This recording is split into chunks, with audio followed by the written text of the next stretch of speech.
Assalamualaikum warahmatullahi wabarakatuh. Halo. Alhamdulillahirabbil alamin wassalatu wassalamu ala asrofil anbiya'i wal mursalin Sayyidina Muhammadin wa ala alihi wa sahbihi ajmain amma ba'du. Halo semuanya, kami dari kelompok 5 ingin mempresentasikan hasil perencanaan media pembelajaran matematika kami dengan materi aritmatika sosial. Sebelumnya, perkenalkan, saya Anissa Rizka Anwariani. Perkenalkan, nama saya Azhara Maulidia Husna Zikri. Halo, saya Farah Aprilia. Halo, saya Marcella Ananda. Halo, saya Dwi Karisma. Pemaparan yang pertama mengenai latar belakang dan lokasi penelitian akan dijelaskan oleh Dwi Karisma. Baik, yang pertama saya akan menjelaskan mengenai latar belakang penelitian dan pengembangan media pembelajaran yang kelompok kami lakukan.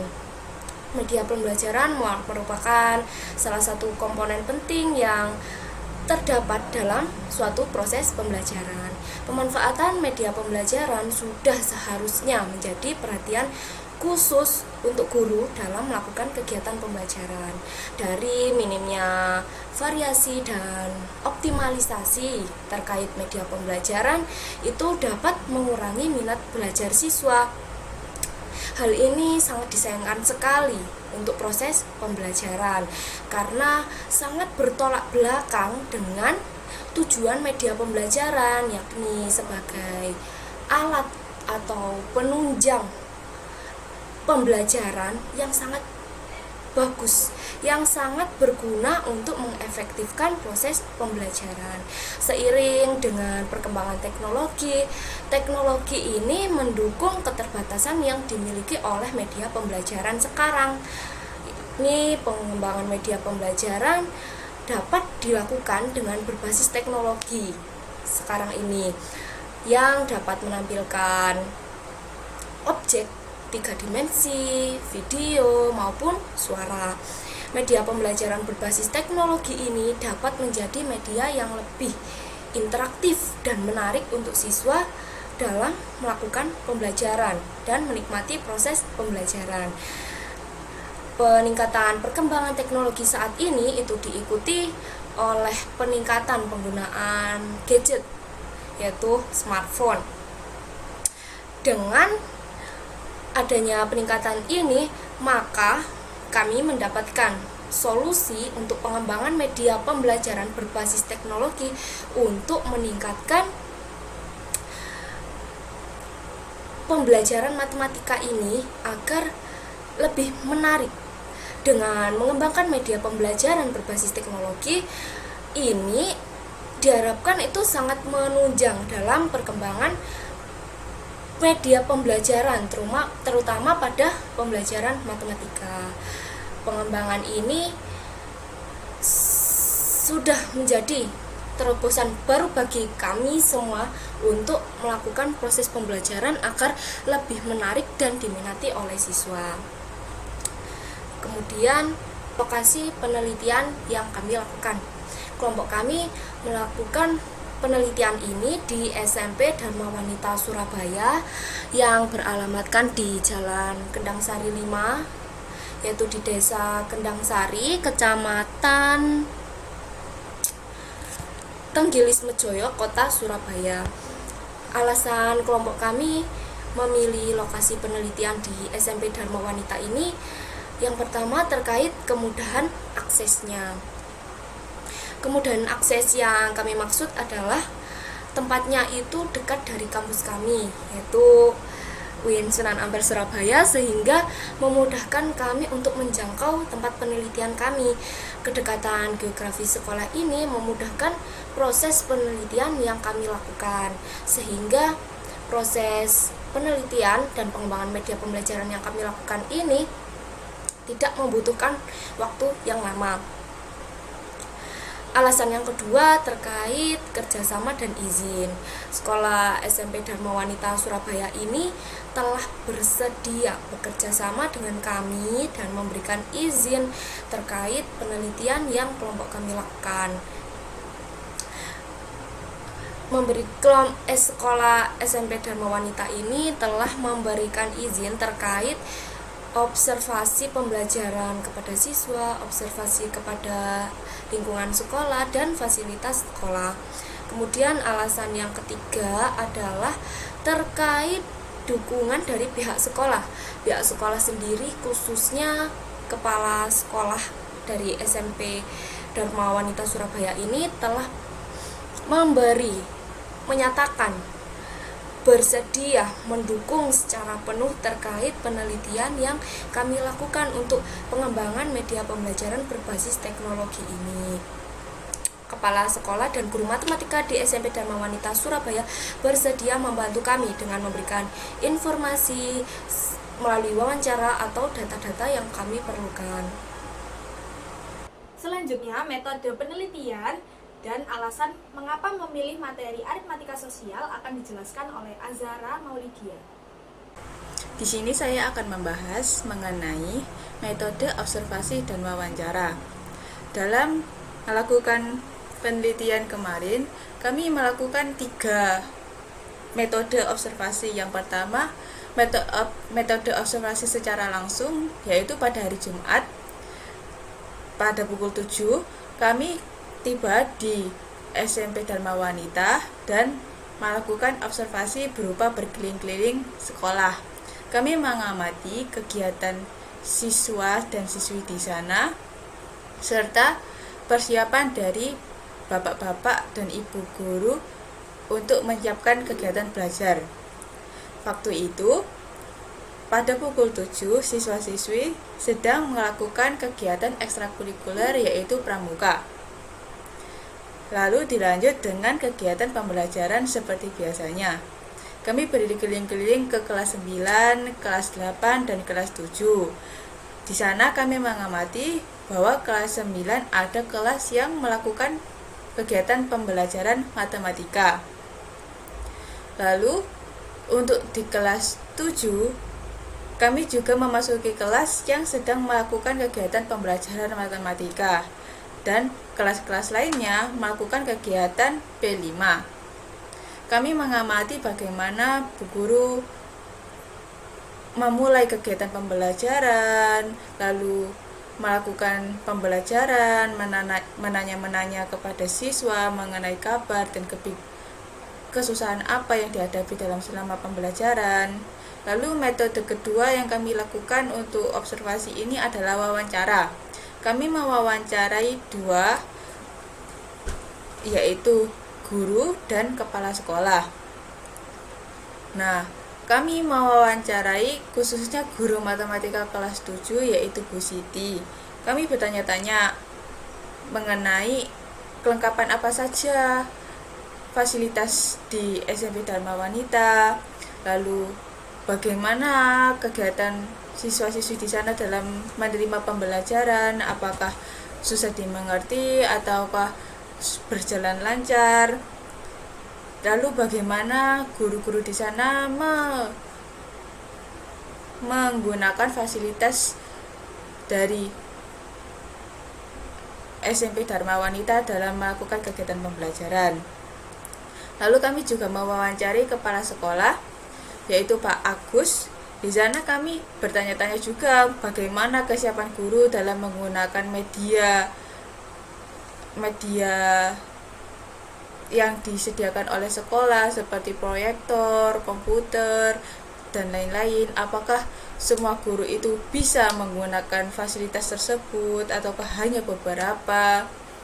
Lalu kami juga bertanya mengenai apakah siswa itu diperbolehkan membawa handphone ataukah tidak, apakah siswa itu juga bisa membawa laptop, ataukah siswa juga diajarkan bagaimana penggunaan fasilitas-fasilitas di SMP Dharma Wanita tersebut. Selanjutnya metode ketiga yang kami gunakan yaitu angket. Angket ini kami berikan ketika kami mengunjungi kelas yang terdapat guru matematikanya yaitu Bu Siti, lalu kami meminta izin pada Bu Siti untuk membagikan angket dan diisi oleh siswa-siswi SMP Dharma Wanita tersebut. Nah, di angka tersebut berisi beberapa pertanyaan mengenai ke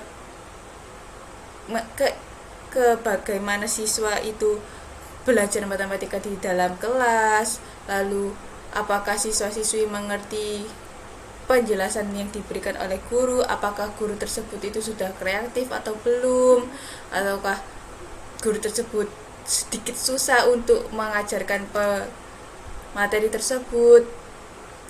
Lalu kami juga menanyai siswa-siswa di angka tersebut tentang fasilitas yang dimiliki oleh SMP Dharma Wanita.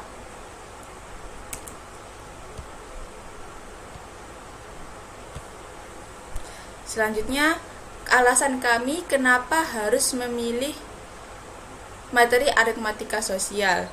Yang pertama, kenapa kami memilih aritmatika sosial? Karena satu, aritmatika sosial ini kan pelajaran waktu SMP yang sangat-sangat berguna dan sangat-sangat penting untuk siswa-siswi. Pertama, aritmatika sosial itu memiliki relevansi dengan kehidupan sehari-hari, di mana di aritmatika sosial itu kita diajari mengenai pengolahan uang, penghitungan pajak, pemotongan harga, tentang bunga bank, bunga tunggal. Lalu kalau untuk urusan perusahaan kita diajarkan bruto, neto, tara. Dan kalau misalnya materi ini tidak dijelaskan dengan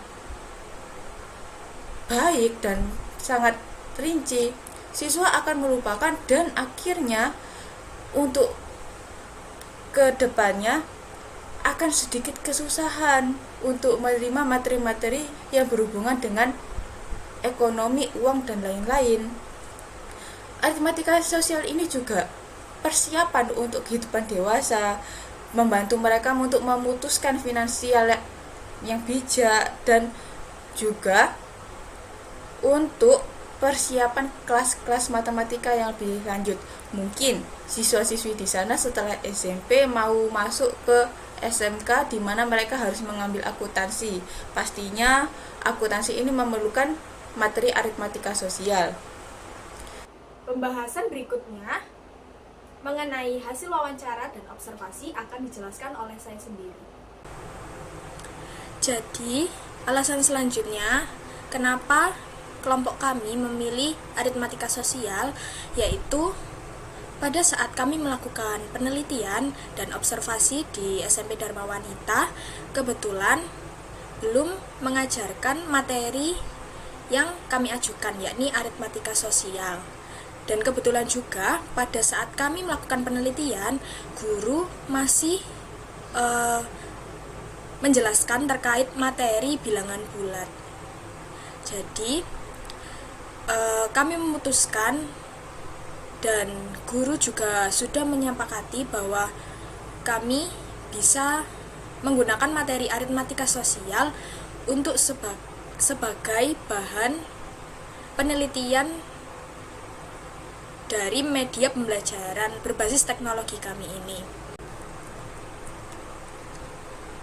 Baik, selanjutnya hasil observasi dan wawancara dari penelitian kami di SMP Dharma Wanita Surabaya, yakni yang pertama, fasilitas yang ada di SMP Dharma Wanita Surabaya sudah cukup memadai untuk menunjang kemajuan media pembelajaran, di mana ada sebanyak 2 lab komputer yang berisi 22 unit komputer setiap kelasnya. Dan setiap kelas sudah terdapat LCD proyektor. Yang kedua, di sekolah juga memiliki kebijakan bahwa siswa diperbolehkan membawa HP dengan catatan dalam pengawasan guru dan hanya digunakan pada saat pembelajaran yang membutuhkan HP.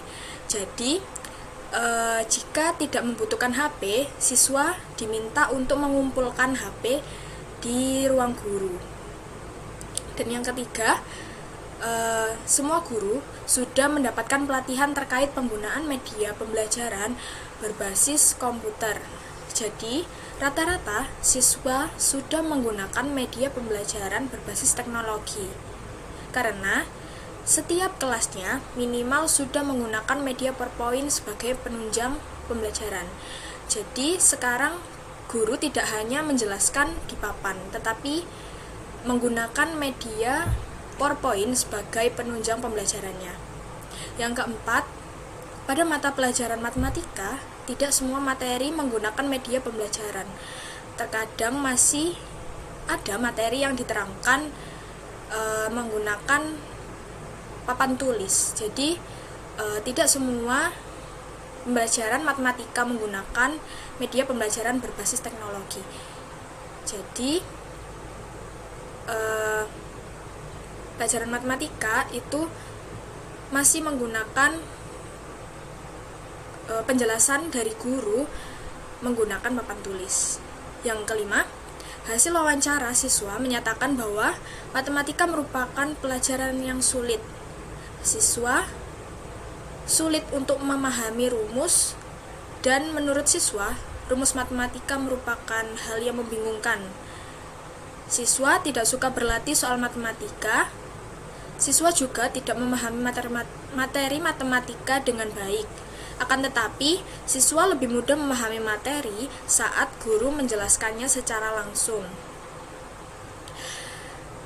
Menggunakan media alat peraga atau melalui permainan atau kuis. Kebanyakan dari siswa menyatakan mereka merasa ragu dalam menjawab pertanyaan dari guru di dalam kelas. Siswa kebanyakan tidak berani menjelaskan cara penyelesaiannya di depan teman-temannya. Dan hampir seluruh siswa menyatakan bahwa fasilitas yang ada di SMP Dharma Wanita dan yang mereka gunakan saat ini itu sudah sangat memadai sebagai penunjang media pembelajaran berbasis teknologi tersebut. Selanjutnya kita akan memasuki pembahasan mengenai flowchart.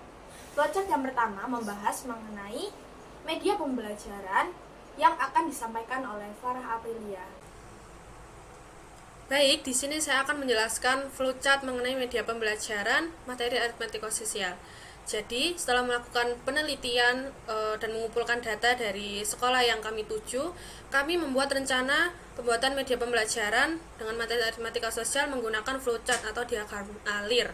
Nah, dari diagram alir atau flowchart ini kita membuat media pembelajaran. Yang pertama, nanti di tampilan media pembelajaran kita akan tersedia tombol start atau tombol mulai. Ketika siswa mengklik tombol start tersebut akan memulai program media pembelajaran kami. Kemudian setelah peserta didik mengklik tombol mulai, tampilan media pembelajaran akan menampilkan materi terkait aritmatika sosial. Nah, penampilan materi ini kurang lebih berdurasi sekitar 8 detik, sehingga siswa bisa membaca sekilas mengenai materi aritmatika sosial. Jadi nanti di sana juga sudah ada rumus untuk menghitung berapa besaran diskon yang akan dihitung di materi di game yang selanjutnya. Kemudian untuk selanjutnya akan muncul lagi tombol start untuk memulai game. Jadi di sini game ini itu adalah game tentang soal. Gamenya nanti peserta didik itu berposisi sebagai kasir. Jadi peserta didik diharuskan untuk menghitung berapa sih uang atau harga belanjaan yang harus dibayar oleh konsumen ketika sudah mendapatkan diskon. Nah, kemudian seperti yang sudah saya sebutkan tadi, ada ilustrasi objek yang sedang melakukan percakapan. Nah, jadi nanti di sini ada ceritanya terlebih dahulu, ada ceritanya. Jadi ada seorang konsumen yang datang ke supermarket gitu. Nanti konsumen ini berbelanja dan setiap belanjaannya ini mendapatkan diskon. Nah, dari ilustrasi tersebut kemudian muncul soal pertama. Soal pertama ini sama, nanti peserta didik akan menghitung berapa besaran harga yang harus dibayar konsumen setelah mendapatkan diskon. Nah, nanti setelah tampilan soal pertama ini, di bawah soalnya itu akan ada bagian kosong di mana peserta didik ini bisa memasukkan jawaban mereka di sana. Jadi setelah tampilan soal pertama muncul, peserta didik akan diberikan waktu dulu untuk mengerjakan sendiri di kertas mereka untuk menghitung berapakah jawabannya. nanti dimasukkan di bagian bawah kotak itu tadi. Nah, setelah memasukkan jawaban, program kami akan mengecek apakah jawaban yang dimasukkan peserta didik ini benar atau salah. Jika jawaban peserta didik ini benar, maka akan mendapatkan skor 10. Namun, jika jawabannya ini salah, tidak mendapatkan skor alias 0. Nah, besaran atau total skor dari peserta didik ini bisa dilihat di bagian pojok kanan atas tampilan media pembelajaran kami. Berapa sih skor yang didapat mereka setiap mereka menjawab soal.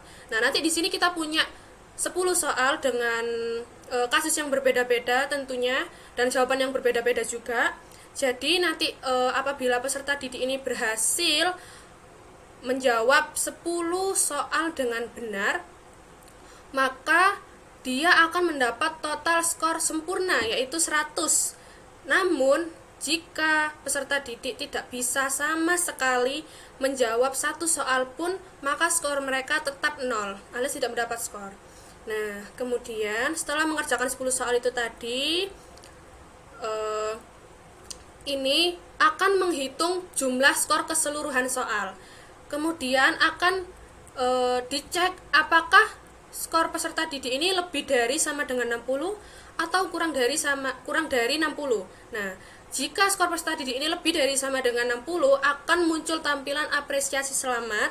Namun jika nilainya atau skornya kurang dari 60, akan muncul apresiasi kritik dan saran membangun. Kemudian setelah mendapatkan apresiasi untuk kedua kubus skor, nanti akan muncul tampilan terima kasih untuk peserta didik karena sudah menggunakan media pembelajaran kami, dan program kami pun selesai. Yang kedua, flowchart mengenai kegiatan belajar mengajar akan disampaikan oleh Marcella Ananda. Baik, kali ini saya akan menjelaskan mengenai alur flowchart kegiatan belajar mengajar materi aritmatika sosial. Nah, pada video sebelumnya sudah dijelaskan mengenai alasan memilih materi, skala penelitian dan wawancara, serta media yang akan kita gunakan. Nah, nantinya rancangan awal kita tersebut akan diterapkan secara langsung dalam kegiatan belajar mengajar ke sekolah yang sebelumnya kita pilih untuk dijadikan objek penelitian. Berikut penjelasannya. Flowchart kegiatan belajar mengajar di sini kita mulai ditandai dengan bentuk elips, lalu dilanjut dengan daftar materi. Nah, daftar materi yang tim kami pilih adalah materi aritmatika sosial khususnya pada diskon. Lalu dilanjut dengan memulai kelas. Nah, kelas yang akan kami masuki adalah kelas 7 pada SMP Dharma Wanita Surabaya. Ini sesuai dengan penelitian awal kami pada SMP tersebut, yakni di kelas 7. Lalu dilanjut dengan salam pembuka dan berdoa. Nantinya salam pembuka dan berdoa ini akan dipimpin langsung oleh tim kami. Lalu dilanjut dengan perkenalan anggota kelompok. Nah, pada perkenalan anggota kelompok di sini akan dilanjutkan dengan menjelaskan tujuan kehadiran kami. Nah, jadi tujuan kehadiran kami di kelas tersebut adalah untuk mengajar materi aritmatika sosial menggunakan media yang telah kami buat. Lalu akan dilanjut dengan presensi. Presensi di sini bagi siswa yang hadir nantinya akan diarahkan atau tim akan memberikan persepsi mengenai materi aritmatika sosial. Lalu tim akan menanyakan mengenai respon siswa. Apakah siswa tersebut sudah paham atau tidak paham? Apabila siswa tersebut tidak paham, nantinya akan diarahkan atau diulang kembali mengenai persepsi yang telah kami buat. Nah, apabila siswa tersebut sudah paham, maka akan dilanjut dengan membuat kelompok diskusi. Nah, setelah membuat kelompok diskusi, nantinya kami akan memberikan materi berupa video animasi mengenai aritmatika sosial. Nah, kita kembali lagi. Bagaimana dengan siswa yang sebelumnya tidak hadir pada presensi di awal? Nah, siswa yang tidak hadir akan diarahkan langsung atau kami dari tim akan memberikan link berupa video animasi dan games yang telah kami buat. Lalu setelah memberikan atau memaparkan materi berupa video animasi tersebut, nantinya siswa akan diberi kesempatan oleh tim untuk memahami dengan berdiskusi secara kelompok sesuai dengan kelompok yang telah dibuat di awal. Nah, setelah siswa memahami materi yang telah kami paparkan, nantinya kami akan menanyakan mengenai respon siswa, apakah siswa tersebut paham atau tidak paham mengenai materi yang telah kami buat. Nah, nantinya apabila siswa tersebut paham, siswa akan diarahkan untuk mengerjakan latihan soal dari scratch yang telah kami buat. Bagaimana dengan siswa yang tidak paham? Siswa yang tidak paham, nantinya tim akan membantu menjelaskan ulang materi yang kurang dipahami oleh siswa tersebut, lalu diarahkan untuk mengerjakan latihan soal dari scratch yang telah kami buat. Nah, setelah mengerjakan latihan-latihan soal, nantinya tim akan mengoreksi pengerjaan tiap kelompok dan mengumpulkan skor tiap-tiap kelompok tersebut. Lalu tim akan menginput skor tiap kelompok dan menghitung hasil skornya. Apabila skor kelompok tersebut kurang dari sama dengan 70, nantinya kami selaku pemateri atau tim akan mengarahkan untuk kelompok tersebut mengerjakan ulang latihan soal dari games scratch yang telah kami buat. Nah, apabila skor lebih dari 70, tim akan langsung memberikan apresiasi dan hadiah kepada kelompok. Nah, setelah tim memberikan apresiasi dan hadiah kepada kelompok yang mendapatkan skor lebih dari 70, lalu di akhir atau di sesi penghujung pembelajaran, nantinya tim akan memberikan penjelasan terkait kesimpulan materi yang telah kami buat. Lalu sesi pembelajaran telah selesai. Nantinya siswa akan diarahkan untuk mengisi angket penilaian terhadap media yang telah kami buat berupa video animasi dan game scratch tersebut. Lalu dilanjut dengan doa dan salam penutup, maka kegiatan belajar mengajar materi aritmatika sosial telah selesai. Nah, selesai di sini disimbolkan dengan bentuk elips seperti di awal. Sekian pembahasan mengenai flowchart kegiatan belajar mengajar. Terima kasih. Sekian pembahasan dari kelompok kami, semoga bermanfaat.